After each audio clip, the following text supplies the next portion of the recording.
Primeira carta de Paulo aos Coríntios, capítulo 10. Primeira carta de Paulo aos Coríntios, capítulo 10. Vamos estar lendo do verso 1 ao versículo de número 4.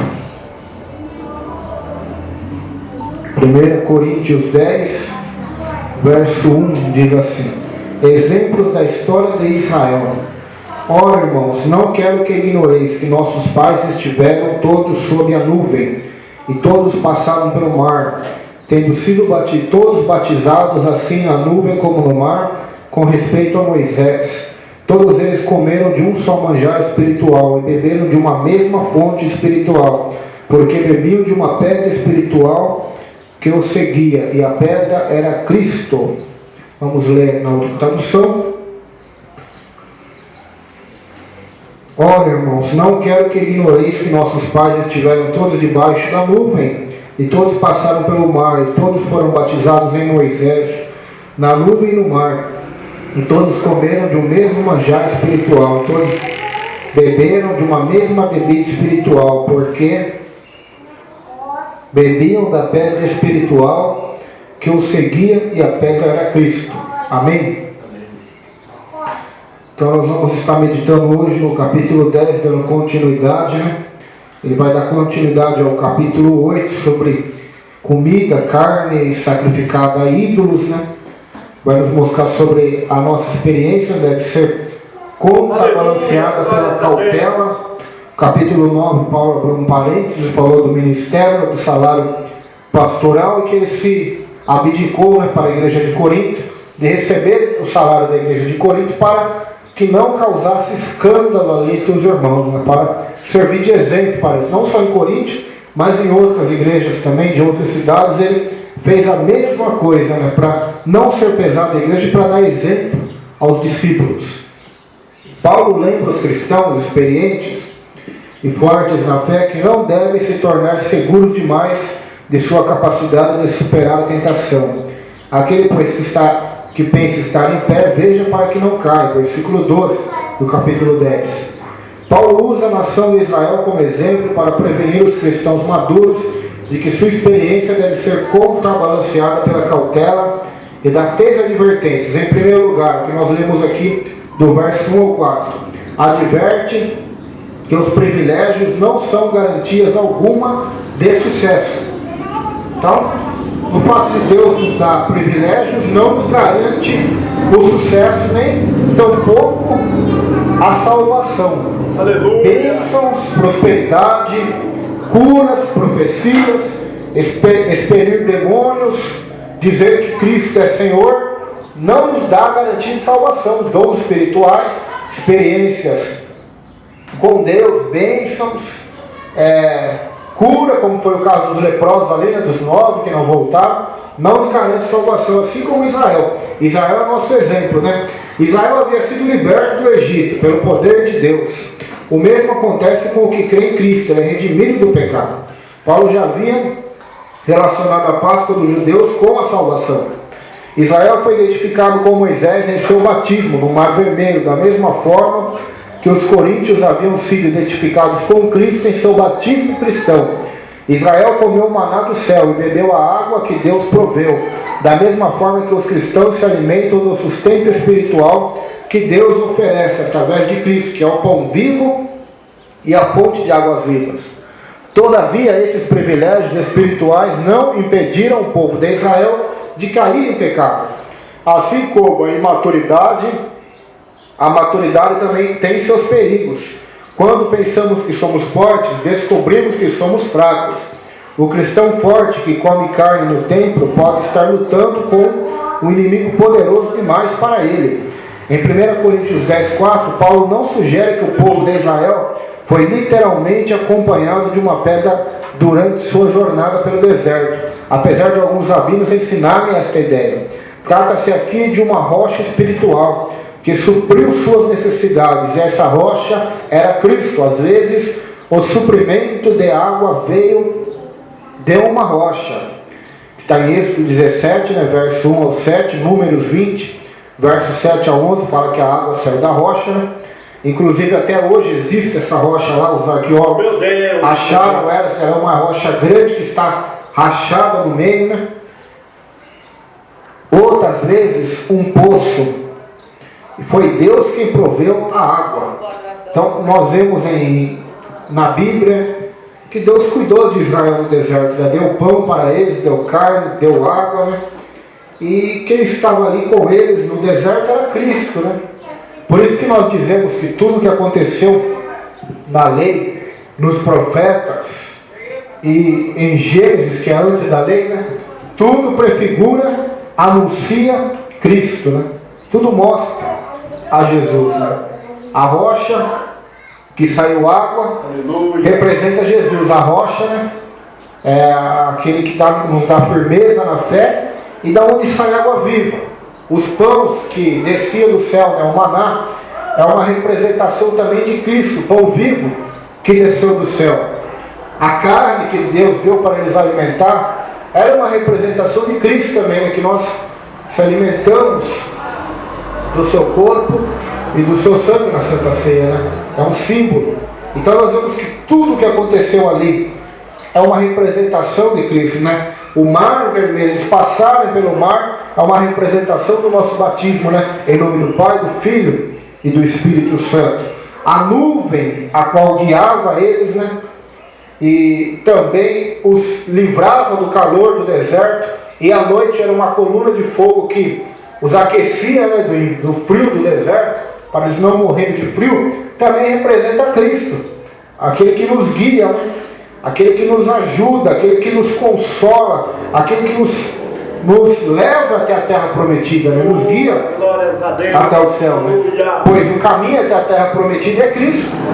João 14,6 diz: eu sou o caminho, eu sou a verdade, eu sou a vida. Ninguém vai ao Pai, que é a terra prometida, né? Que é a Canaã celestial, a nova Jerusalém. Ninguém vai até lá se não for por mim. Ninguém chega até o Pai se não seguir pelo meu caminho, né? Se não seguir eu, que sou o caminho, a verdade e a vida.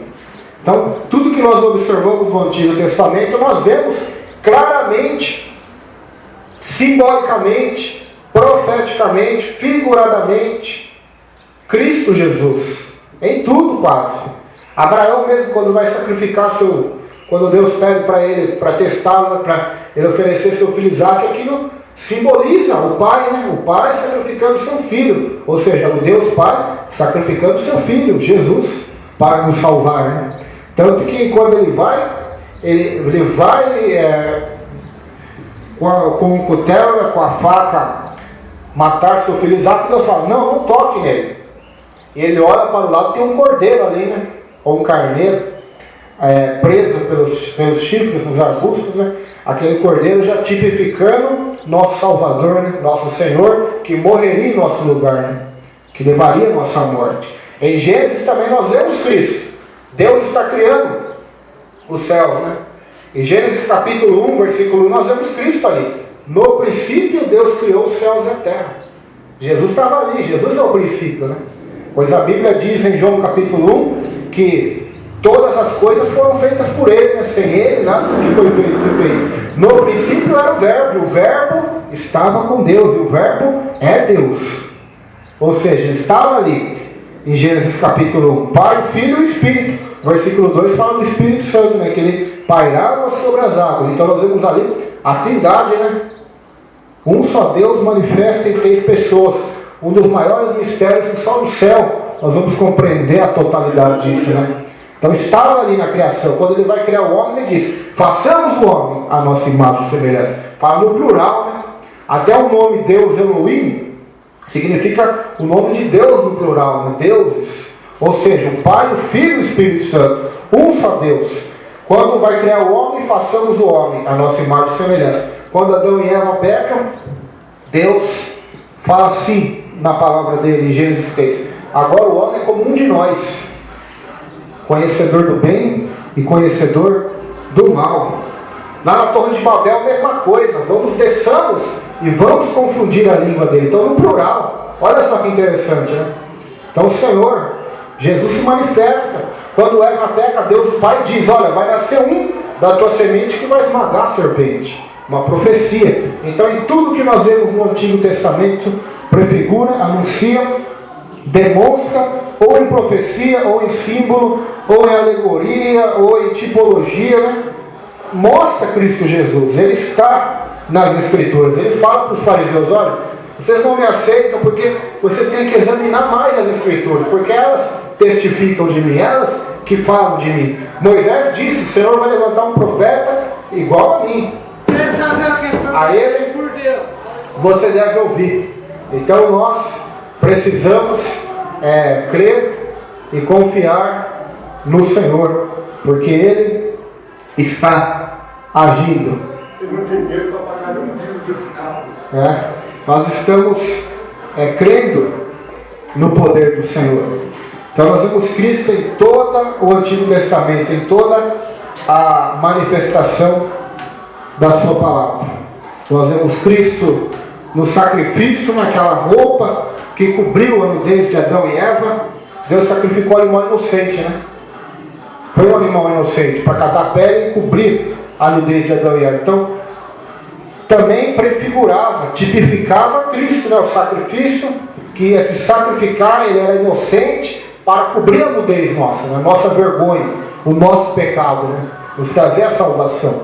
Então, poderíamos falar diversos símbolos aqui, né? Cristo está visivelmente manifesto no Antigo Testamento. O quarto homem da fornalha, eu não creio que é um anjo ali. Eu creio que é o próprio Jesus, o Cristo de Deus, andando junto com Sadraque, Mesaque e Abednego. Eu creio, uma visão minha, né? O próprio Nabucodonosor diz: este é semelhante ao Filho de Deus. Então isso é maravilhoso. Salomão, sem saber, ele fala o nome ele fala sobre o Filho de Deus. Quer ver só? Provérbios, sem contar que Davi diz no Salmo, né? Disse o Senhor ao meu Senhor: assenta-te à direita, até que eu ponha teus inimigos por estado de seus pés. Ó, Provérbios 30, versículo 4. Vai falar sobre o Filho aqui.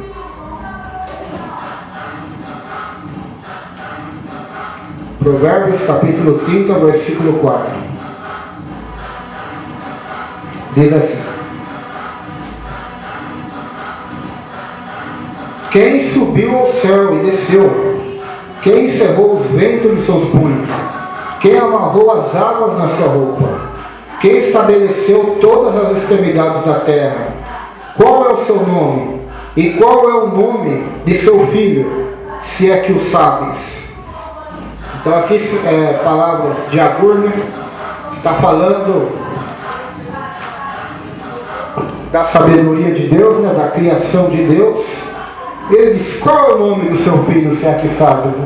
Então eles não sabiam ainda, não estava revelado para eles, né, o nome do Filho de Deus. Né? Só nos foi revelado na encarnação, né? Quando Jesus desce até a terra, né? E é concebido pelo poder do Espírito Santo no ventre da Virgem Maria. Então, ali é a encarnação. O Verbo se faz carne e habita entre nós e se revela a nós. Né? O Cristo que criou os céus e a terra, junto com o Pai, tanto Deus como o Pai, tanto Deus como o Espírito Santo.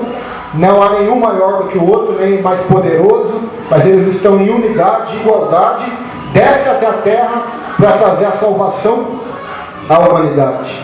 Versículo de número 5 ao 12 agora, nós vamos estar lendo. Entretanto, Deus não se agradou da maioria deles. Razão... Pelo amor deles, for Deus, foi, se não for, não foi. Versículo de número 5, vamos lá.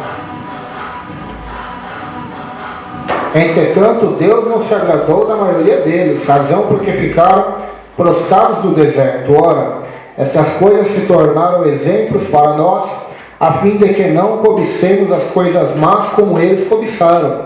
Não vos passais, pois, idólatras como alguns deles, porque está escrito: o povo assentou-se para comer e beber e levantou-se para divertir-se. E não pratiquemos imoralidade como algum deles o fizeram, e caíram num só dia 23.000. Não ponhamos o Senhor à prova, né? Não tentemos o Senhor, como alguns deles já fizeram e pereceram pelas mordeduras das serpentes.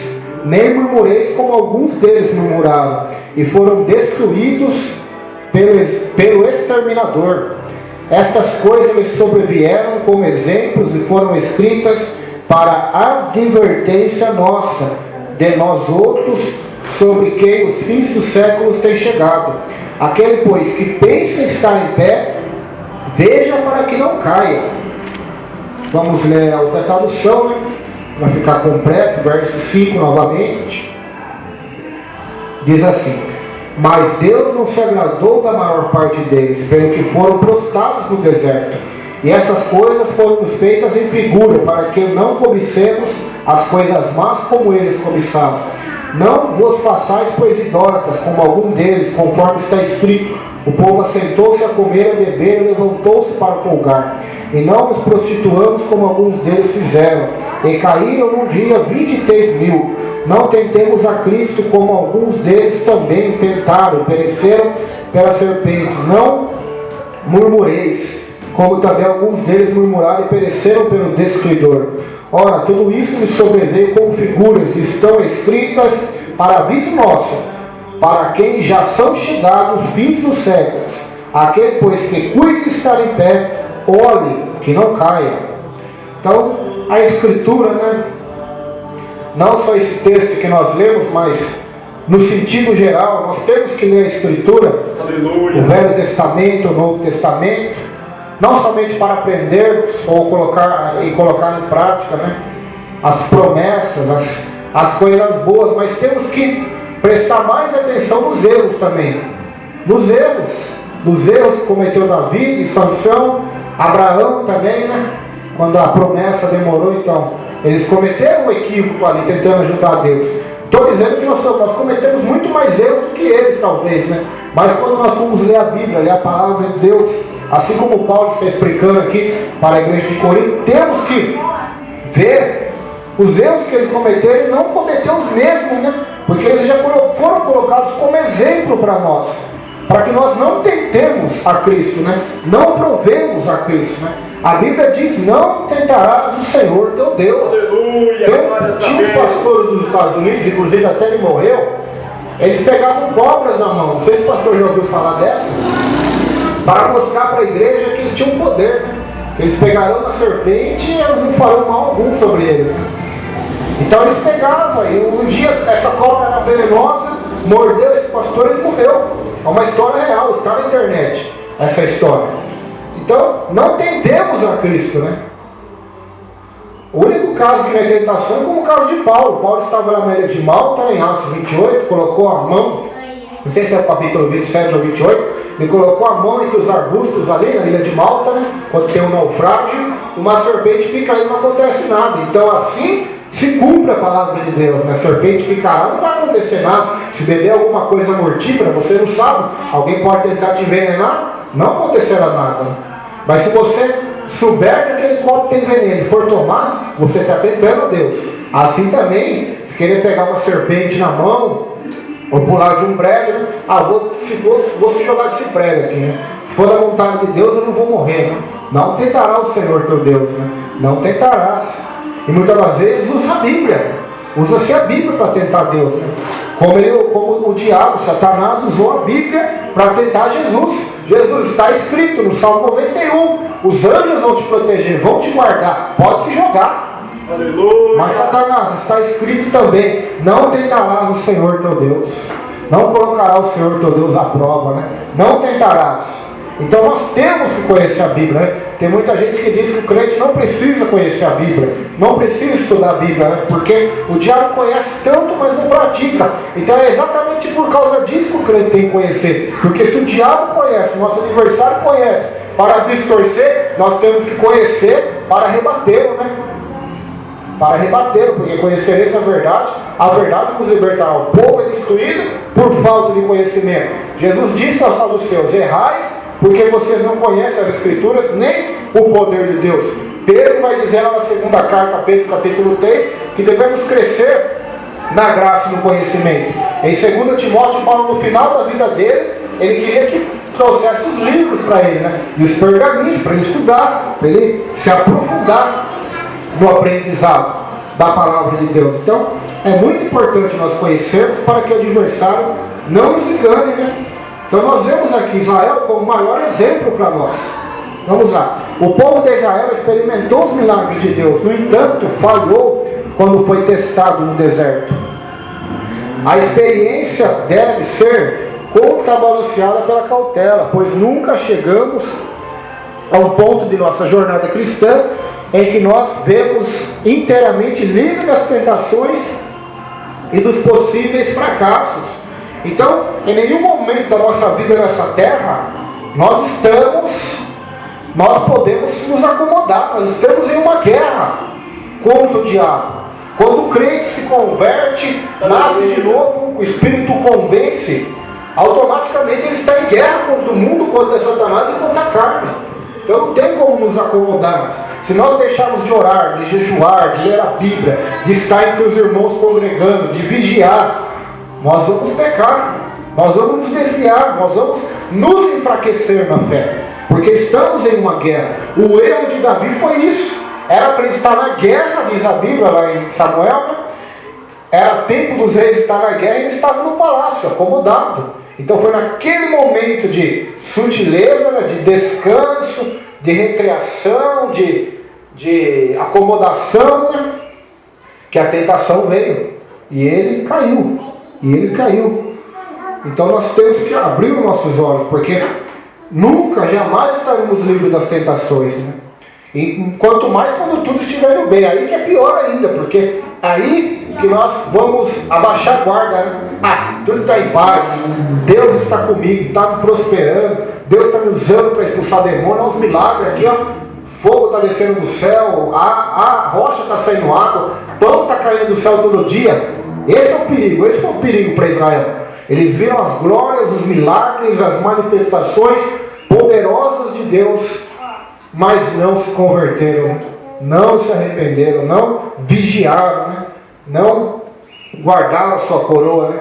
E pereceram pela murmuração, pela rebeldia, pela idolatria, pereceram no deserto, morreram. Entrou Josué e Caleb somente, diz a Bíblia. Somente os dois tiveram a graça de entrar na terra prometida. Com exceção de Josué e Caleb, todos os israelitas com 20 anos de idade ou mais que foram salvos do Egito morreram durante os anos que Israel ficou vagando pelo deserto, né? Olha que triste, né? É triste isso, porque eles saíram do deserto, saíram do Egito, eram escravos, né? Deus fez milagres ali que talvez nós só vamos ver as duas testemunhas no Apocalipse fazer, né? Sinais, água e sangue, fogo do céu, chuva desce, chuva para, porque as duas testemunhas terão essa autoridade, né? Nós não temos, mas elas vão ter, diz a Bíblia. Se é Moisés, se é Elias, se é Enoque, ou se são dois dessa terra mesmo, né? Não sabemos, a Bíblia não nos dá o nome, mas diz que eles terão poderes semelhantes ao de Moisés e de Elias, né? Agora, se vai ser Elias, Moisés, pode ser, porque o corpo de Moisés está escondido, né? Não sabemos se Deus preservou ele para que ele volte à vida, né? Elias subiu no carro. Elias não morreu, Enoque também não morreu. Então, eu acho que é um desses três, desses três vai ser dois, né? Ou pode ser outros, né? Não sabemos. Mas vai ser poderoso, mas mesmo assim nós vamos ver Apocalipse também, vai se repetir com Israel. O povo não vai crer. Esses profetas vão atormentar a terra. Quando o anticristo conseguir matá-los, eles vão ficar estendidos seus corpos por 3 dias e meio, e o povo vai fazer festa, pastor. Lembra do estudo, né? Vai fazer festa e vai dar presente um para o outro, porque esses profetas atormentaram a terra, diz a Bíblia. Atormentaram. Por quê? Porque, não porque eles eram ruins, mas pelo pecado. Todo profeta pregou e repreendeu o pecado. Então esses profetas que tem hoje aí, 99% é falso. Eu falo sem medo de errar. Por quê? Porque não repreendem o pecado. Não repreendem. Só pregam bênção, prosperidade, vitória. Enquanto os profetas bíblicos era 99% a pregação e repreensão. 1% só para alguns, poucos que vinham bênçãos. Muito raramente. Mas se você ler o livro dos profetas, desde Isaías até Malaquias, é só coro. Se você vê Elias, só cajado. Se você vê João Batista, só cajado. Ágabo, do Novo Testamento, somente repreensão também. Então temos que tomar cuidado, né, com esses supostos profetas de hoje, né? Porque assim como aconteceu com Israel, tem acontecido hoje e vai acontecer na manifestação do Apocalipse também, né? Milagres não converterão ninguém. Pelo contrário, vai endurecer mais ainda o coração do pecador. Assim como a mulher de Ló, o anjo de lá, né? Mesmo assim olhou para trás. Isso é a prova clara, pastor. Que tem gente que os anjos podem arrastar para fora do mundo, colocar dentro da igreja, mostrar para eles as glórias do Evangelho, a salvação. Ainda assim elas vão preferir o Egito. Aleluia. Vão preferir o mundo. A mulher de Ló foi dessa maneira. Então, nós precisamos do Evangelho de Cristo, do poder do Espírito Santo de Deus. Sem mim, nada podeis fazer, disse Jesus. O Espírito precisa se revelar a nós para a salvação e vida eterna. Do contrário, estaremos perdidos, pois o príncipe deste mundo, ele cegou o entendimento dos incrédulos, para que não lhes resplandeça a glória, a luz do Evangelho de Cristo Jesus. Então, nós observamos nesses textos bíblicos, tanto de Coríntios como esses outros que citei, que nós precisamos vigiar para não cometer os mesmos erros que foram cometidos pelos homens de Deus da Bíblia, né? Devemos vigiar, porque Israel foi colocado como exemplo para nós, né? Porque a gente acha que Deus é misericórdia, né? Todo mundo vai para o céu, só basta aceitar Jesus e beleza, estamos tudo no céu, já, né? Com o pé dentro do céu. Mas temos que vigiar. Jesus deu a sua vida na cruz por nós, é uma verdade. Assim como Deus tirou Israel do Egito como um potente, mas não entraram na terra prometida, pereceram no deserto, todos eles. Então Josué e Caleb só. No mundo antigo, Noé e sua família só. Sodoma e Gomorra, Ló. Então nós temos que tomar cuidado com números, né? Os números nos enganam, né? Eu falava que tinha 40 milhões, está chegando a 50 já no Brasil. 50 milhões de evangélicos. Mas não vemos melhoria nenhuma no Brasil. Cada vez o país está mais podre. É mais adultério, é mais prostituição, é mais homossexualismo, é mais escândalo, mais ganância, mais avareza, filhos matando o pai, todo tipo de pecado, tragédia. Então, por esse ângulo, nós vemos que não há conversão no Brasil verdadeira, né? A maioria dessas conversões são falsas. A grande maioria são falsas, fajutas, porque se houvesse realmente 50 milhões de crentes evangélicos praticantes no Brasil, a situação ia ser outra, pastor. Ia ser totalmente outra. Ia ter abaixo de criminalidade, ia ter baixos índices de tráfico de drogas, de criminalidade, de divórcio, de tantas coisas aí. E a coisa só aumenta. Então o que está acontecendo? É um falso fogo, é um falso avivamento, é uma apostasia, que é cumprimento da palavra em 2 Tessalonicenses, que a vinda do nosso Senhor não viria sem que antes houvesse apostasia. Apostasia, como nos dias de Noé também, como nos dias de Ló, Sodoma e Gomorra. Então está se cumprindo. Hoje eu vi na internet algo que eu achava que nunca ia ver, pastor. Lá nos Estados Unidos estão querendo aprovar lei para aceitar até casamento de seres humanos com animais. Olha o nível. É até para dar risada, né? Parece que é piada, né? Parece. Mas olha o nível de imoralidade que está. Aqui em São Paulo está uma seca terrível. Lá nos Estados Unidos a mesma coisa. Eu vi no jornal ontem na Flórida. Está uma seca terrível também. Sem chuva. Sem chuva. Então nós vemos que a ira de Deus está pairando sobre a terra. Já está pairando sobre a humanidade. Está pairando. É claro que muitas dessas secas tem a mão do homem, tem a mão da destruição da natureza, tem a tecnologia que eu já falei aqui, HAARP, que são antenas que podem influenciar no tempo, né? Podem influenciar no clima, onde os aviões passam por regiões. Aqui em São Manuel a gente não vê isso que é cidade pequena, mas em cidades grandes tem vários vídeos no YouTube, na internet, onde os aviões estão pulverizando o ar. Estão jogando aquelas fumaças, não aquelas que antigamente jogavam que sumia rápido, né? Aquelas fumaças ficam horas ali, ficam tempos ali. E naquelas fumaças existem toxinas, existem elementos químicos que através dessas ondas que são emitidas na estratosfera, né? Ondas invisíveis, né? Porque tudo hoje é onda invisível. O celular, existe uma onda invisível, a televisão, a internet. Então essas ondas, elas vão influenciando no clima. E tem várias fotos na internet já, várias imagens de nuvens criadas pelo homem. O homem já consegue, acredite quem quiser, ele já consegue fazer chover ou não. Está cumprindo a palavra de Deus. Está se cumprindo, a ciência vai se multiplicar, né? É como eu digo, há 100 anos atrás seria loucura nós voltarmos ao tempo e dizer que temos tecnologias que temos hoje, né? Eles iam nos chamar de louco, né? Mas daqui para frente a ciência se multiplica cada vez mais. Celular, daqui 20 anos, vai ser fichinha. Porque vai ter inventado já. Se Cristo não voltar, claro. Né? Carro, sim, vai ser lata velha. Dos carros que eles já estão inventando aí, né? Carros que vão andar sozinho. Você vai poder virar o banco para trás, conversar com sua família, o carro vai dirigir sozinho. Isso já tem sido testado já nas grandes montadoras do mundo. Então, a tecnologia, a ciência, tudo isso tem se multiplicado. Só que a mídia não fala, né? É interessante, né? Você liga lá no jornal do SBT, da Globo, da Record, não falam sobre essas coisas. Eles não falam da tecnologia da NASA de projetar imagens no espaço. Não falam. Por quê? Porque o povo tem que ser mantido na ignorância. Na mente deles, dos donos desse mundo, né? Que vão dar o seu governo anticristo, na mente deles nós somos gados, né? Nós temos que se manter na ignorância, né? Até o líder da maçonaria, é considerado o Maomé da maçonaria, Albert Pike. Os seus livros só são dados a maçons grau 33 para estudá-los. Ele diz que todo maçom merece ser enganado, a não ser o grau 33, que é o grau máximo, né? Aqueles que vão estudar realmente o que é realmente a maçonaria.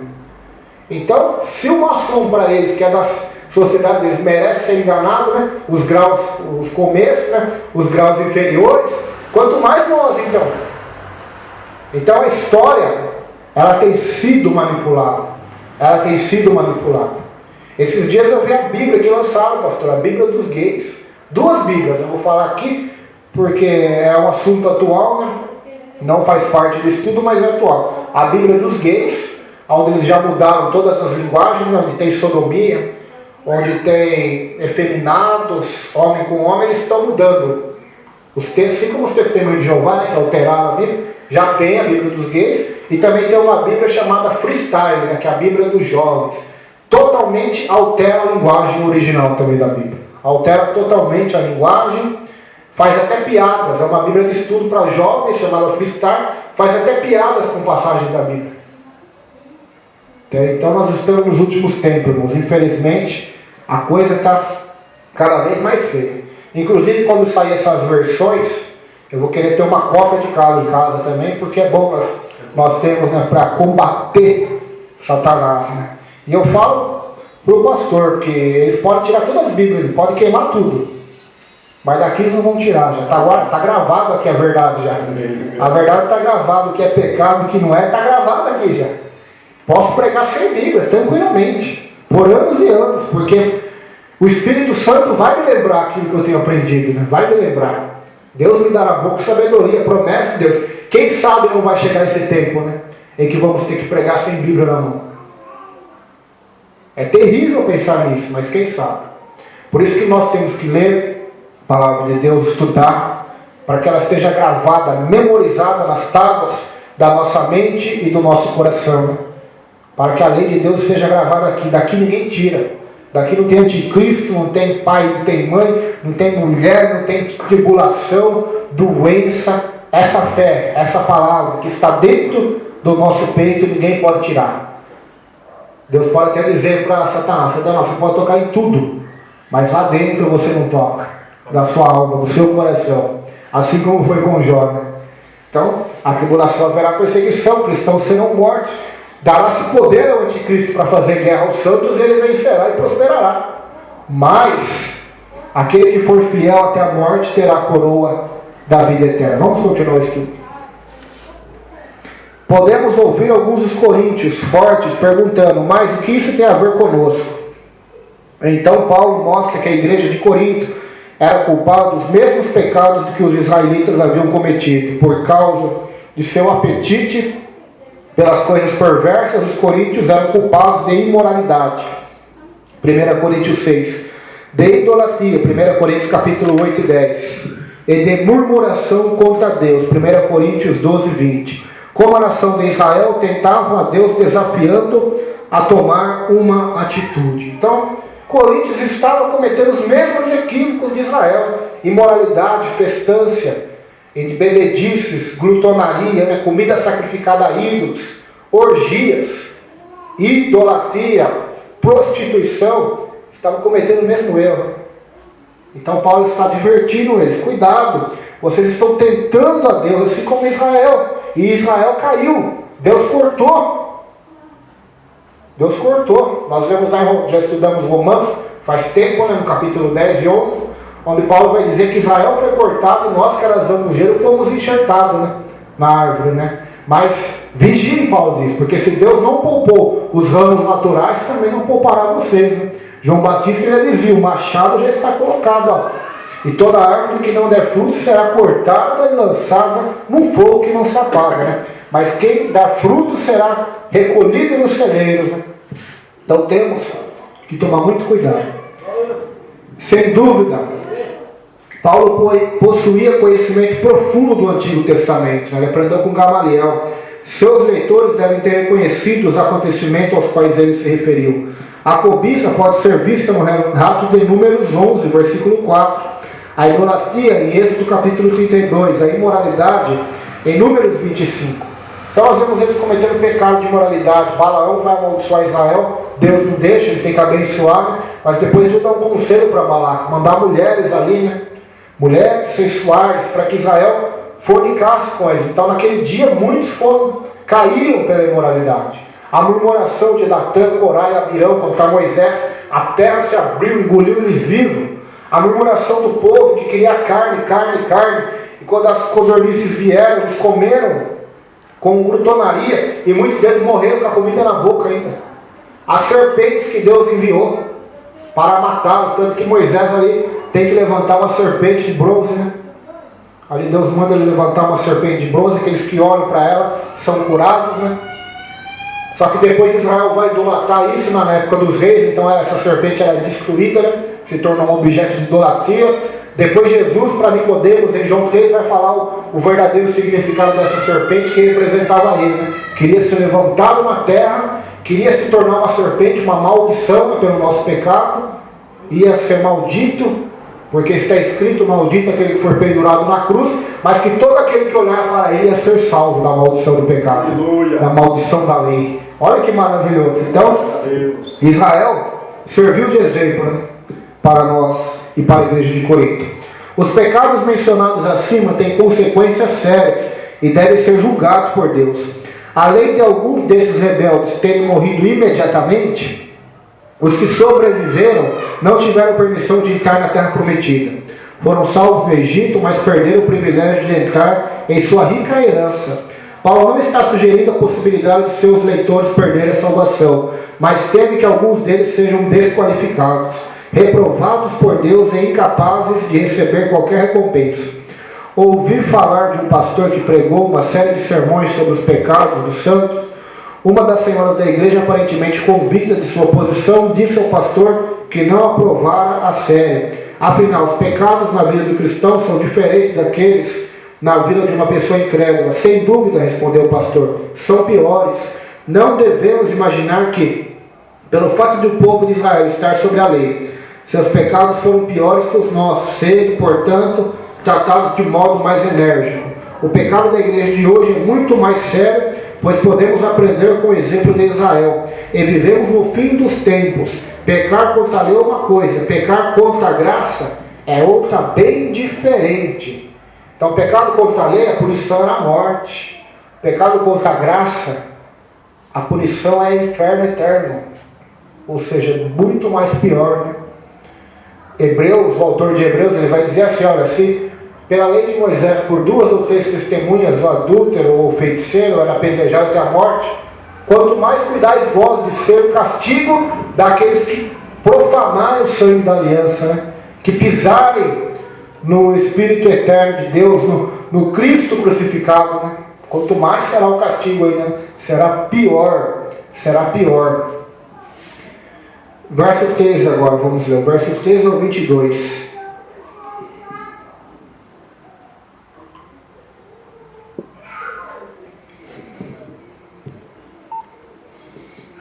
Diz assim: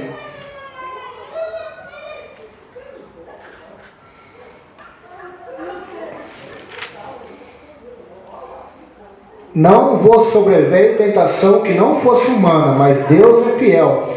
Não permitirá que sejais tentados além das vossas forças. Pelo contrário, juntamente com a tentação vos proverá livramento, de sorte que o possais suportar. Portanto, meus irmãos, fugi da idolatria. Falo como a criteriosos, julgais vós mesmos o que digo. Porventura o cálice da bênção que abençoamos não é a comunhão do sangue de Cristo? O pão que partimos não é a comunhão do corpo de Cristo? Portanto, porque nós, embora muitos, somos unicamente um pão e um só corpo, porque todos participamos do único pão. Considerai o Israel segundo a carne. Não é certo que aqueles que se alimentam dos sacrifícios são participantes do altar? Que digo, pois, que o sacrifício ao ídolo é alguma coisa, ou que o próprio ídolo tem algum valor? Antes digo que as coisas que eles sacrificam é a demônios que se sacrificam, e não a Deus. E eu não quero que vos torneis associados aos demônios. Não podeis beber o cálice do Senhor e o cálice dos demônios. Não podeis ser participantes da mesa do Senhor e da mesa dos demônios. Ou provocaremos zelos do Senhor. Somos acaso mais fortes do que Ele? Até aqui somente. Vamos ler outra tradução? Verso 13 novamente. Não vos sobreveio a vós tentação senão humana, mas fiel é Deus, que vos não deixará tentar acima do que podeis, antes com a tentação dará também o escape, para que a possais suportar. Portanto, meus amados, fugi da idolatria. Falo como a sábio, julgai vós mesmos o que digo. Porventura o cálice da bênção que abençoamos não é a comunhão do sangue de Cristo? O pão que partimos não é porventura a comunhão do corpo de Cristo? Porque nós, sendo muitos, somos um só pão e um só corpo, porque todos participamos do mesmo pão. Veio Israel segundo a carne. Os que comem os sacrifícios não são, porventura, participantes do altar? Mas que digo que o ídolo é alguma coisa, ou que o sacrifício ao ídolo é alguma coisa? Antes digo que as coisas que os gentios sacrificam, as sacrificam aos demônios e não a Deus. E não quero que sejais participantes com os demônios. Não podeis beber o cálice do Senhor e o cálice dos demônios. Não podeis ser participantes da mesa do Senhor e da mesa dos demônios. Ou irritaremos o Senhor? Somos mais fortes do que Ele? Então aqui está mais um exemplo que Paulo dá àqueles coríntios, né, que ainda estavam, né, comendo aquela comida sacrificada aos ídolos, talvez pelo preço mais barato, ou comendo até mesmo dentro dos templos de ídolos, comendo aquela comida, né? Paulo vai dizer, olha, o ídolo não é alguma coisa, não é coisa alguma, mas o que está por trás do ídolo são demônios. São demônios. E vocês vão tentar Deus brincando com os demônios? Se abstenham do mal, se abstenham das coisas que desagradam a Deus. Não tentem ao Senhor, né? Você vai provocar ciúme ao Senhor? Você é mais forte do que Ele, Paulo está dizendo.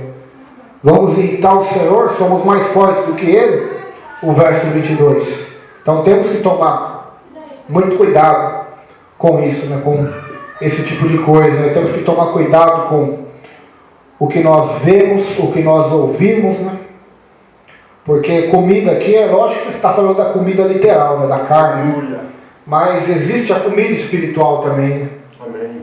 Programa da televisão, a fofoca da vizinhança, no trabalho, aquilo é uma comida, é tipo um alimento espiritual que entra dentro do nosso coração e da nossa mente. Por isso temos que vigiar, para não participar da roda dos ímpios e dos escarnecedores, dos ídolos, que por trás deles estão as operações demoníacas. Né? Se uma rua te leva a pecar, foge para outra. Foge da idolatria. Não enfrenta os ídolos. Foge. da idolatria. Paulo manda fugir. Paulo não manda a gente entrar dentro de um templo de macumba e começar a comer as coisas lá achando que estamos imunes, né? Não. Paulo manda a gente fugir da idolatria, fugir. É claro que se eles virem aqui é outra história, né? Nos desafiar. Nosso Deus é maior. Ou pode acontecer de Deus tocar no nosso coração um dia, mas não para ir comer lá, mas para bater na porta da casa deles e evangelizar eles, né? Aí é uma outra história, mas você chegar lá, querer chutar tudo, quebrar, aí não é dessa forma que Deus nos manda agir. Deus manda nós pregarmos o Evangelho. A gente querer dar uma de profeta Elias, a gente não é, né? Desafiar os profetas de Baal para ver qual fogo vai descer do céu, né? Elias é um caso à parte, né? Nós não somos Elias, estamos longe de ser Elias, né? E também o tempo de Elias já foi. Nós estamos no tempo da graça. Elias estava no tempo da lei, tanto que ele mandou fogo descer do céu, desceu e matou tudo ali. Jesus já não fez isso. Os discípulos até queriam, né? Jesus falou assim: não, vocês não sabem de que espírito vocês são. Eu não vim para matar e destruir, eu vim para salvar. Se rejeitaram, amém, vamos para outra cidade. Foi assim que ele ensinou, né? Se você for pregar numa cidade e te rejeitarem, vai para outra. Se você está numa casa e te rejeitarem, vai para outra pregar. Porque não vão terminar de percorrer todas as cidades até que venha o reino de Deus. Então, é dessa forma que nós devemos agir. A terceira advertência de Paulo é para que Deus nos capacite de modo a superar a tentação se dermos ouvidos à palavra. Deus permite que sejamos tentados, pois sabe quanto somos capazes de suportar. Além disso, sempre provê uma saída pela qual podemos fugir se cremos nele. O cristão que pensa ser capaz de permanecer em pé pode cair, mas o cristão que foge é capaz de ficar em pé. Então, aquele que está em pé, cuide para que não caia, vigie, ore, busque ao Senhor, né? Porque todas as tentações que vierem sobre nós são humanas. Mas Deus é fiel. Deus é fiel. E não vai permitir que a tentação venha acima de nossas forças. Senão nós estaremos perdidos. Não haveria um único, eu falo isso com 100%, com 101% de certeza. Se Deus permitir todas as tentações que o diabo quer colocar contra nós, todos desse mundo estariam desviados. Porque cada um existe um limite, existe uma força. E isso é bíblico, né? A parábola dos talentos foi dada a cada um segundo a sua capacidade, né?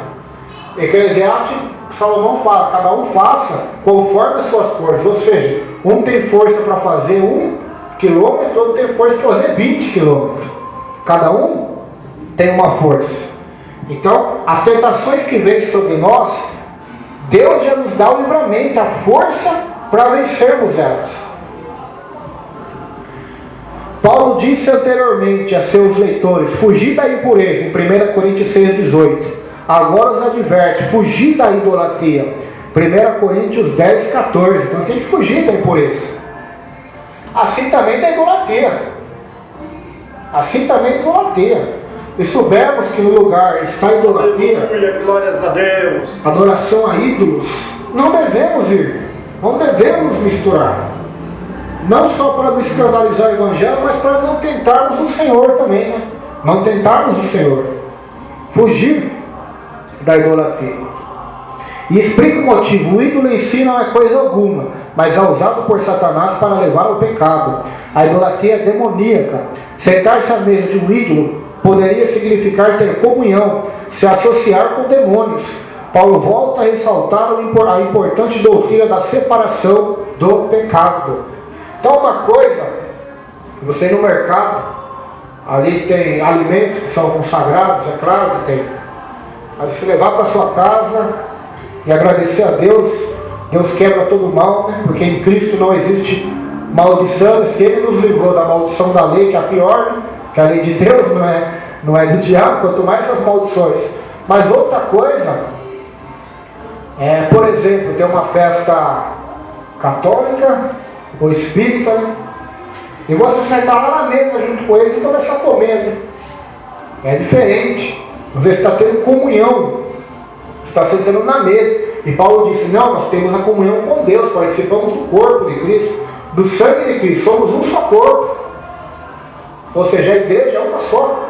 Então, quando vocês se associam com esse tipo de situação, vocês estão tentando ao Senhor. Não por causa do ídolo. O ídolo não é nada.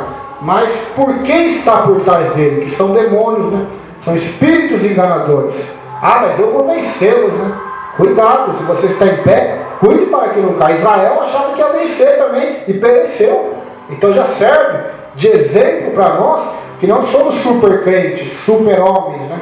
Não somos.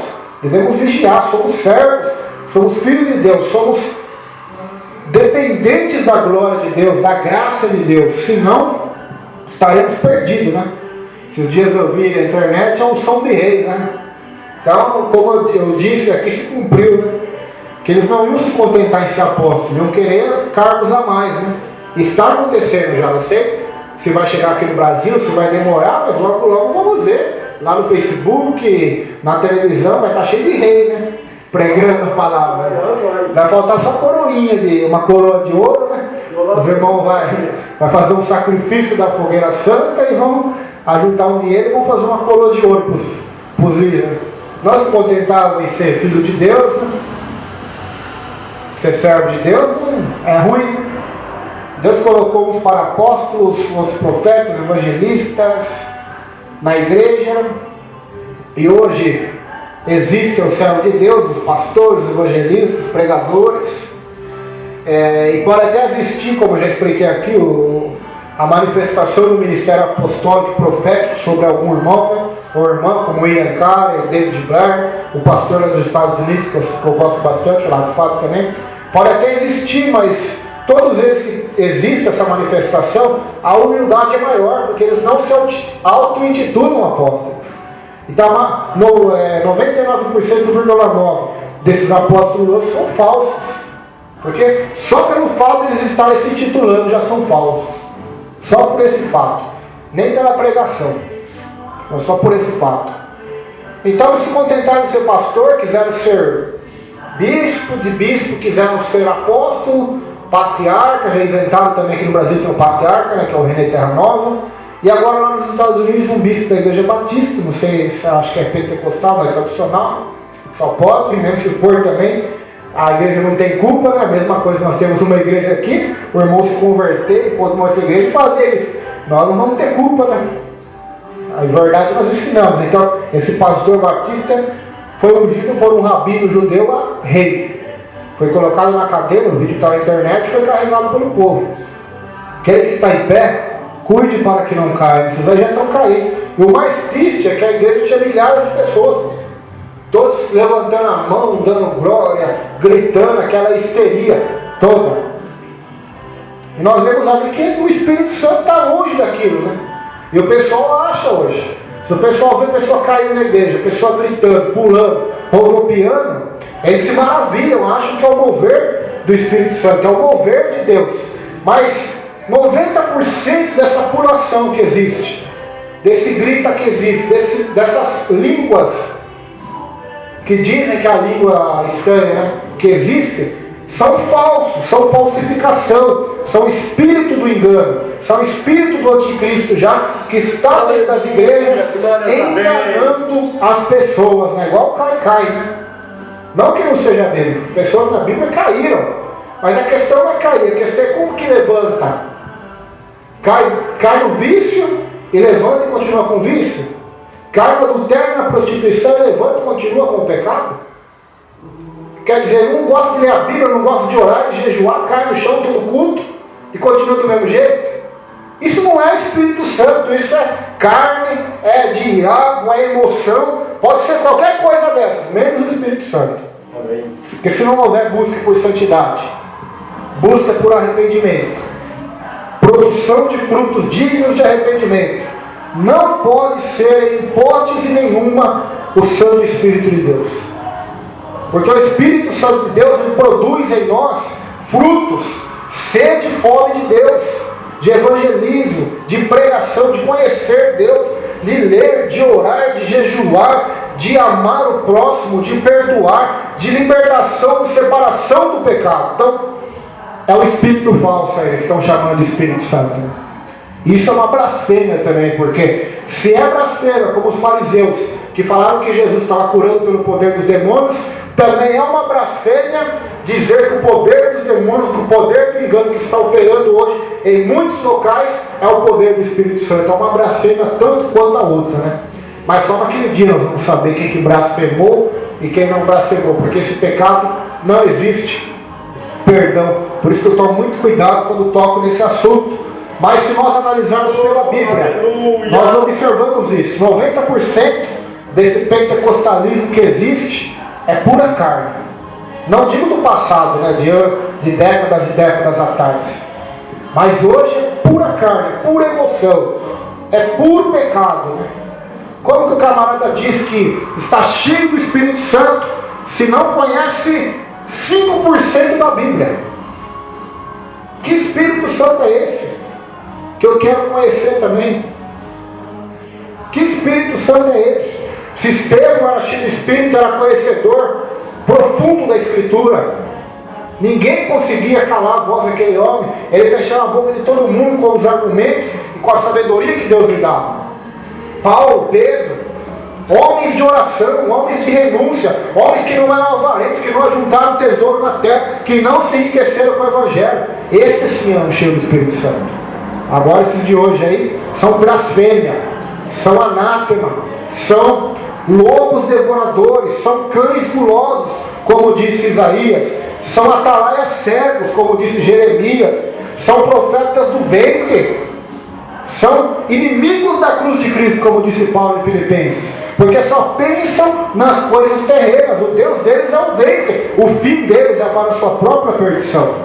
Então nós temos que tomar cuidado. Temos que tomar cuidado. Essa idolatria, se a igreja de Corinto ia para fora buscar isso, nos ídolos que havia na cidade, hoje essa idolatria, irmãos, entrou dentro da igreja. Esses ídolos, esses sacrifícios a demônios, esse falso evangelho entrou dentro da igreja. Eu vi um vídeo na internet hoje no YouTube, que a Arca da Aliança, eles fizeram uma réplica, ela entra para dentro da igreja e todo mundo começa a rodopiar em volta dela, cair para o chão, falar, entre aspas, né, falar em línguas, e aquela barulheira. Um objeto de ídolo. Aquilo é uma arca maldita, porque a verdadeira arca está nos céus. Lá em Apocalipse, quando João vê, ele vê a arca lá nos céus. Deus levou ela para os céus. É isso que nós entendemos estudando a Escritura. E Jeremias disse: não se lembrarão mais dela, porque farei uma nova aliança com o meu povo. Primeiramente, se fosse a arca da aliança ali, estava tudo morto já, porque ninguém podia olhar para ela. Tinha que se colocar um pano, e era só os levitas, né, da linhagem de Levi, judeus de sangue, que poderiam carregá-la. E só poderia ver ela o sumo sacerdote uma vez por ano, e muitos deles morriam ainda, né, que estavam com as campainhas, né, e com a corda. Então o povo, por que o povo está nessa brincadeira? Porque não conhece a Deus.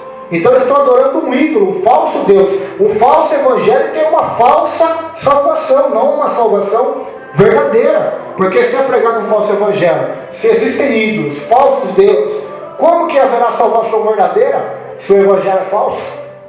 Então, por isso que eu falo, o dia de Noé está se cumprindo. Essa multidão aí que está mundiando as igrejas vão perecer no dilúvio, porque não estão dentro da arca, que é Cristo Jesus. Estão dentro do Titanic. Aleluia. O falso navio de salvação, né? O falso navio de segurança, de tecnologia. Então temos que tomar cuidado.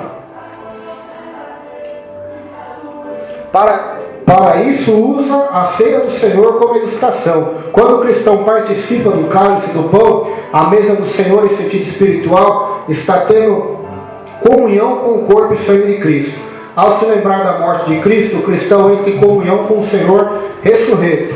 Paulo usa o altar do templo, o sacrifício, para ilustrar este fato. A aplicação é clara. Um cristão não pode participar do alimento do Senhor, o sacrifício do Antigo Testamento, a ceia do Novo Testamento e do alimento do diabo, a mesa do ídolo, sem se expor ao perigo de provocar o Senhor.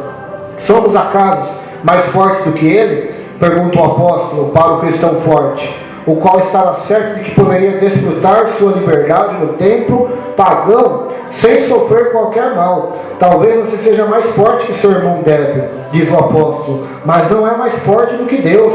É perigoso brincar com o pecado e tentar a Deus. Então você pode até ser forte, mas você não é mais forte do que Deus. Não confie na sua força, Paulo está dizendo. Não confie na sua santidade, na sua justiça própria, nas orações que você faz, nos jejuns. Esqueça do que ficou para trás. Procede para o alvo. Ande com Deus. Se você jejuou, orou, glória a Deus por isso, mas hoje tem que continuar essa obra. Essa obra não pode parar. Essa obra tem que continuar e tem que crescer e não diminuir. Agora o que acontece hoje é que muita gente vive das glórias do passado, né? Eu já li a Bíblia, você vê, já fui a vida inteira na igreja, agora eu vou uma vez por mês, só tá bom, né? Orar no monte, já orei tanto, agora uma vez por mês. Jejuar agora raramente, eu já jejuo bastante já, então. Não, quem é santo santifique-se mais ainda, quem é justo, pratique mais ainda a justiça. Não se acomode, não confie na força. Maldito é o homem que confia no homem, na própria força, tanto no próximo como na própria, pior ainda. A Bíblia fala que é maldito, mas bendito é o varão que confia no Senhor, que busca a força do Senhor. Então nós vemos isso acontecer hoje, né? As pessoas se acham super homens, né?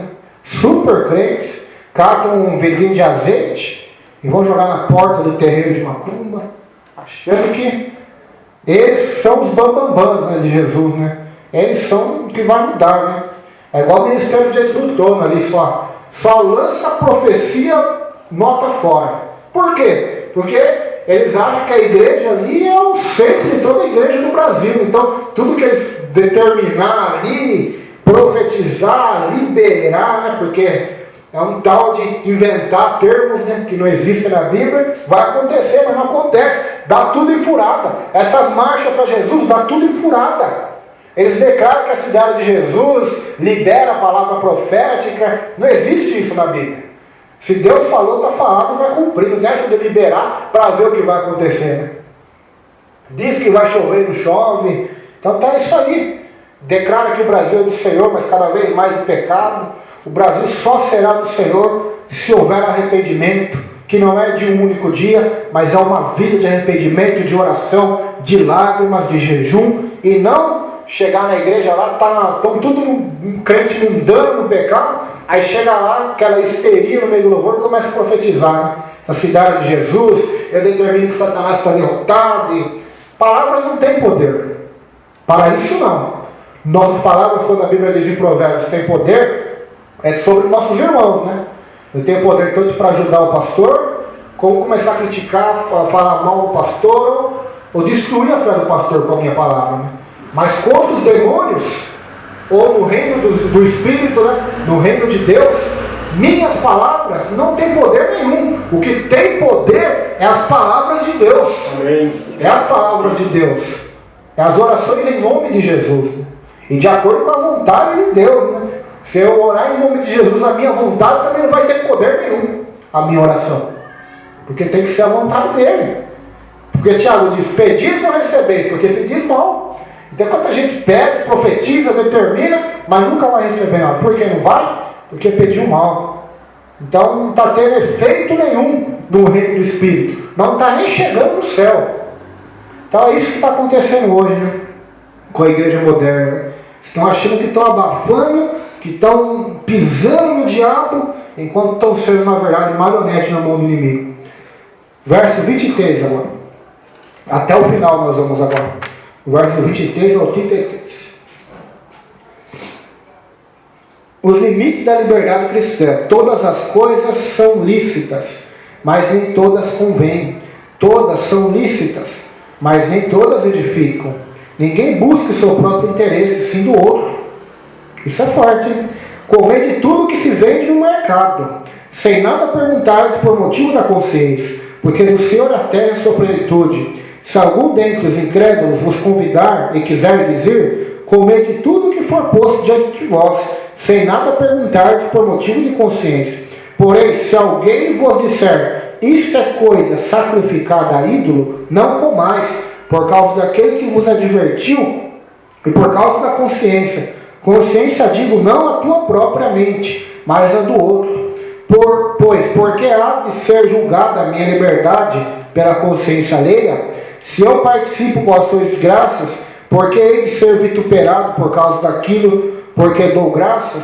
Portanto, quer comais, quer bebais, ou façais outra coisa qualquer, fazei tudo para a glória de Deus. Não vos torneis causa de tropeço, nem para judeus, nem para gentios, nem tampouco para a igreja de Deus.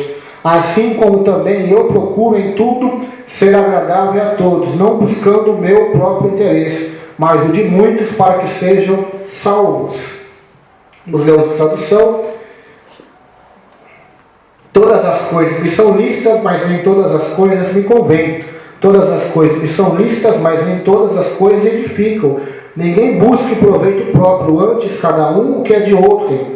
Comede tudo que se vende no açougue, sem perguntar nada por causa da consciência, porque a terra é do Senhor, e toda a sua plenitude. E se algum dos infiéis vos convidar e quiser dizer, comede tudo o que se puser diante de vós, sem nada perguntar por causa da consciência. Mas se alguém vos disser, isto foi sacrificado ao ídolo, não comais por causa daquele que vos advertiu, e por causa da consciência, porque a terra é do Senhor e toda a sua plenitude. Digo, porém, a consciência não a tua, mas a de outro. Pois, porque há de ser julgada a minha liberdade pela consciência de outro? E se eu com graça participo, porque sou blasfemado naquilo que dou graças? Portanto, quer comais, quer bebais, ou façais outra qualquer coisa, fazei tudo para a glória de Deus. Portai-vos de modo que não deis escândalo, nem para os judeus, nem aos gregos, nem à igreja de Deus. Como também eu em tudo agrado a todos, não buscando o meu próprio proveito, mas o de muitos, para que assim se possam salvar. Então a liberdade ela deve ser contrabalanceada pela responsabilidade. Então temos a liberdade. Cristo nos deu a liberdade, né? Nos deu a liberdade. Nós temos que usá-la com responsabilidade, sabendo que por atos que fizermos ou deixarmos de fazer, poderemos afetar a fé de outras pessoas ou trazer escândalo para o nome de Cristo. Então, o cristão deve imitar Paulo, porque Paulo imitava Cristo. Paulo disse, olha, eu me importo de um modo para não dar escândalo, nem aos gregos, nem aos judeus que guardam a lei, né, de Moisés, nem a igreja de Deus. Olha só o exemplo que ele nos deu. Né? Em momento algum, Paulo nega a liberdade do cristão maduro de desfrutar seus privilégios em Cristo. Todas as coisas são lícitas, mas nem todas são proveitosas, pois algumas conduzem à escravidão. Todas são lícitas, mas algumas atividades podem levar nosso irmão mais fraco a tropeçar. Em outras palavras, a marca da maturidade é a capacidade de contrabalancear nossa responsabilidade com nossa liberdade com responsabilidade. De outro modo, deixaria de ser liberdade e se transforma em anarquia e ausência de lei. Para começar, temos uma responsabilidade para com nossos irmãos em Cristo na igreja. Somos responsáveis por edificar outros na fé e buscar seu bem. Em Filipenses 2, versículo 1 ao 4, Paulo dá a mesma admoestação. Apesar de termos liberdade em Cristo, não somos livres para prejudicar outro cristão. Paulo aplica essa verdade à questão da carne oferecida a ídolos. O apóstolo já havia advertido os cristãos a não participarem publicamente glórias a Deus, aleluia, de tais banquetes pagãos. Então, não participar. Agora trata das refeições particulares. Em 1 Coríntios 10, do 25 ao 26, instrui os cristãos a não perguntarem sobre a carne comprada no mercado para o consumo doméstico. Afinal, todas as coisas vêm de Deus. Então, esse contexto aqui dificilmente acontece no Brasil. Você vai no açougue, dificilmente vai ter uma carne ali sacrificada ao ídolo, né? Porque esse sacrifício de animais existe hoje ainda, não, mas existia mais naquela época, né? Hoje existe, mas não dessa forma, né? É tudo feito nos bastidores, né? Porque a lei é contra isso, a humanidade é contra isso. Mas naquela época era normal isso. Sacrificar, né? Até pessoas eles sacrificavam, né? Achavam normal, né? Tanto que você vai estudar arqueologia, tanto de índios como dos povos antigos, eles matavam mesmo as pessoas, achavam que iam apaziguar a ira dos deuses, a quais eles serviam e adoravam. Né? Então hoje nós podemos comprar de tudo que se vende no açougue ou no mercado no geral. Né? mas tomando sempre cuidado, mas sempre agradecendo a Deus, porque tudo que fizermos deve ser para a glória de Deus. Eu acho que ninguém vai beber cachaça, ninguém vai comprar um monte de comida, enquanto outros estão passando fome, para a glória de Deus, né? Isso jamais, né? Ninguém vai fazer isso. Todos os que fazem isso fazem para a glória do pecado somente, não para a glória de Deus. Então, se algum irmão, parente seu, ou algum amigo, ou vizinho te convidar numa festa de aniversário, vá. Você tem a liberdade. Agora, se ele disser isso aqui é sacrificado aos ídolos, então não coma, não por causa da sua consciência também, mas pela dos irmãos, né? Pela dos irmãos. Talvez vai ter um irmão ali junto, de outra igreja, de outro ministério, ou talvez vai ter algum do mundo te observando também, né? Algum grego, né? Gentil. Então, haja de uma forma a não causar escândalo, né? Paulo aplica essa verdade à questão da carne oferecida a ídolos. Afinal, todas as coisas vêm de Deus. Toda comida permitida para o cristão. Marcos 7, 14 a 23, e Atos 10, do 9 ao 16 ao 28, e 1 Timóteo 4, do 3 ao 5. Na era da graça, toda comida Deus permite ao cristão. Ou seja, na lei se permitia somente certos tipos de carne. Por exemplo, carne de porco, de cobra, de lagarto, não poderiam comer. Hoje, na graça, a liberdade é maior. Nós podemos comer de tudo, todos os tipos de carne. Então, também é um contextinho aqui que Paulo fala, porque se ele fosse convidado, por exemplo, numa festa, e se ele fosse convidado numa festa que tem judeus e gentios, ele sendo cristão, na graça, e aí, deveria comer carne de porco para não envergonhar os gentios, né? Ou deveria deixar de comer carne de porco para não escandalizar os judeus? É difícil, né? A vida do cristão nessa parte era difícil, porque nem Jesus agradou a todos, né? Então, é difícil, porque uma vez Paulo estava com os gentios, né? Pedro também estava, né? Aí Paulo repreendeu Pedro, ele falou assim, ó, você pode, tá, Pedro, você quer fazer os gentios viverem como judeus? Lá em Gálatas vai falar esse texto, né? Então, nós temos que tomar cuidado e cautela, porque cada caso aqui é um caso, né? Porque tem coisas que você vai fazer também que vai escandalizar um grupo e outro não vai escandalizar. Agora, se fazer para agradar outro grupo, você vai escandalizar o outro, né? A mesma questão aqui da roupa, né? Essa roupa não vai nos escandalizar em muitas igrejas, né? Porque tem igreja por aí que tá pelada normal quase já, então não vai escandalizar. Enquanto a partilha tem outras igrejas que vai ser um escândalo tremendo isso, né? E aí? E a nossa liberdade? Como é que fica, né? Então, por isso que nós dizemos, temos que tomar muito cuidado, né? Muito cuidado, porque hoje o ser humano, ou ele tende para a libertinagem, ou ele tende para o farisaísmo, né? E para o legalismo, né? E nós temos que se manter no meio, né? Isso que é difícil. Se manter no meio, no equilíbrio, né? Assim como Paulo fazia, para ver se pudesse salvar dos dois lados da moeda, né? Tanto dos judeus como também dos gentios. Então, a nossa vida é difícil nessa parte. Mas, a quantas ocasiões que o cristão é convidado para a casa de um incrédulo? Paulo trata esse problema em 1 Coríntios 10, versos 27 ao 30. Se o cristão se dispõe a aceitar o convite, Paulo não dá grande ênfase à decisão, deve comer o que é colocado diante dele, sem fazer perguntas, né? Igual uma festa de casamento, talvez de algum parente que não é crente, né? Então tem várias ocasiões aqui, várias festas que nós vamos ir, né? E que não é pecado, né? Pecado é você ir lá e escandalizar o nome de Jesus Cristo, né? Todavia é possível que também estejam presentes à mesa irmãos ou irmãs mais fracos, que desejam abster-se da carne oferecida a ídolos, né? Se esse irmão mais fraco informa ao outro mais forte que a carne foi, de fato, oferecida a ídolos, entre o cristão mais forte, não deve consumi-la. Se o fizer, levará o irmão deve tropeçar e possivelmente a pecar. Então, naquela época, é claro, falando da época de hoje, havia uma festa e todo mundo sabia que a carne ali era oferecida a Apolo, ou a Artemis, ou a Afrodite, né? Então o cristão que estava ali mais forte, tinha os irmãozinhos mais fracos, ele não poderia comer, porque se ele comesse, ele escandalizar a fé daqueles que são mais fracos. Então Paulo manda que eles não comam, né?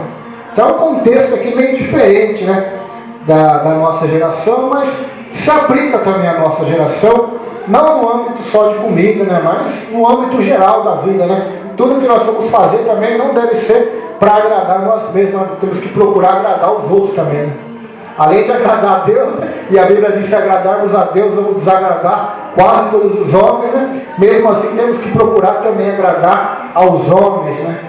Para a salvação, é claro, né?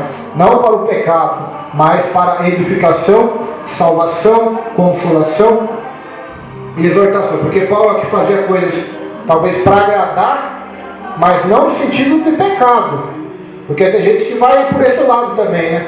Então eu vou fazer uma festa junina aqui na igreja porque para agradar as pessoas do mundo para elas se converterem, né? Não é isso que Paulo está dizendo também. Paulo faz isso de tudo no seu meio, desde que não ferisse a palavra de Deus primeiramente para agradar. É claro que se pensarmos totalmente dessa forma também, é muito perigoso, porque se João Batista pensasse assim, né? Eu tenho que agradar Herodes, ele é rei, e aí ele não teria repreendido, né? Aleluia. Então, é por isso que eu falo, nós estamos entre a cruz e o punhal, né? E pedimos sempre, temos que estar orando, pedindo a direção de Deus, porque se você andar como Jesus, você vai escandalizar, né? Se você andar como João Batista, vai escandalizar também o povo. Porque João Batista escandalizava os fariseus porque diziam que ele só jejuava e tinha demônio, né? Agora Jesus também escandalizava eles porque estava sempre comendo, bebendo junto com os pecadores ali. E aí? Um é comilão e beberrão, e o outro é tipo monge, né? Só quer jejuar. Então, moral da história, nenhum dos dois agradou o povo, né? Agradou os fariseus, nenhum dos dois. Então, por mais que você faça, pastor, por mais que eu faça, por mais que nós façamos tanto por um lado ou para o outro, jamais conseguirá agradar o mundo, né? Agradar o povo. Então por isso que nosso objetivo principal é a glória de Deus e agradar a Deus. E através desse agradar a Deus, tentar ao máximo ser um instrumento, né, de evangelização, pregação, uma luz do mundo e um sal da terra para trazer pessoas para Jesus. Paulo prevê as objeções. Por que não devo desfrutar de um alimento pelo qual dou graças? Por que minha liberdade deve ser tolhida por causa da fraqueza de outra pessoa? Sua resposta apresenta nossa segunda responsabilidade. Temos a responsabilidade de glorificar a Deus em todas as coisas. Não podemos glorificar a Deus fazendo outro cristão tropeçar. Por certo, nossa própria consciência pode ser forte o suficiente para participar de determinada atividade sem sermos prejudicados. No entanto, não devemos usar nossa liberdade em Cristo de qualquer maneira que possa fazer mal ao irmão ou irmã em Cristo. Ainda uma terceira responsabilidade, que não pode ser associada às duas primeiras, temos a responsabilidade de procurar ganhar almas para Cristo. Não devemos colocar qualquer empecilho para que judeus ou gentios creiam no Senhor, nem para que outros membros da igreja testemunhem do Senhor. Não devemos viver em busca do nosso próprio benefício e interesse, mas também de outros que podem ser salvos. Então esse é o princípio de Paulo, né? Ele buscava a glória de Deus e buscava o benefício da salvação, né? Para a humanidade, para o povo a qual ele estava cercado, né? Não buscava seu interesse. Se ele buscasse o interesse dele, ele seria o homem mais rico do planeta. Não seria? Mas ele absteve daquilo que era necessário para ele, trabalhou com as próprias mãos. Ele deu exemplo, já no capítulo 9, nós estudamos isso, para não ser pesado nem escandalizar, mas para trazer mais pessoas a Jesus, né? Mais almas ao Senhor. Então ele deu exemplo, ele não está falando aqui algo que ele não tenha feito, ele fez dessa forma, ele agiu dessa forma, né? Ele deu exemplo para nós. Quando Paulo escreve, eu procuro em tudo ser agradável a todos, não está sugerindo que é condescendente ou que procura agradar aos homens.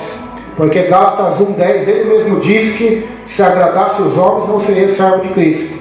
Antes está declarando que a sua vida e ministério girava em torno de ajudar outros, não de promover a si mesmo e a seus próprios desejos. Por isso que tem uma regra de interpretação bíblica chamada hermenêutica, que é a arte e a ciência de interpretar a Bíblia, que diz que a Bíblia ela se interpreta a si mesma, né?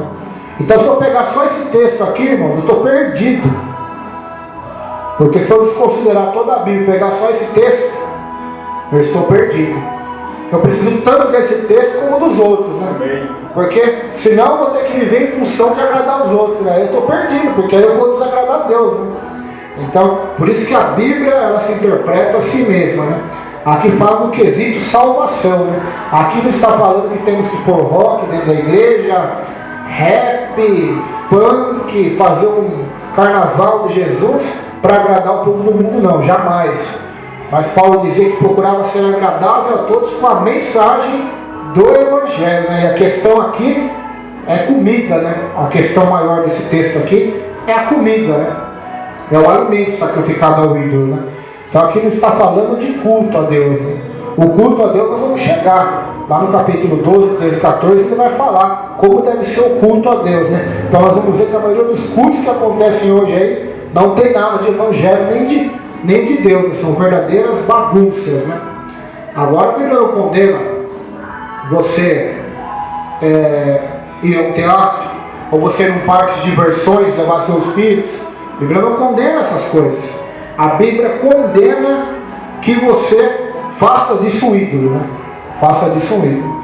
Por exemplo, tem cristãos que podem tranquilamente ir num parque de diversão, levar sua família, depois vai embora.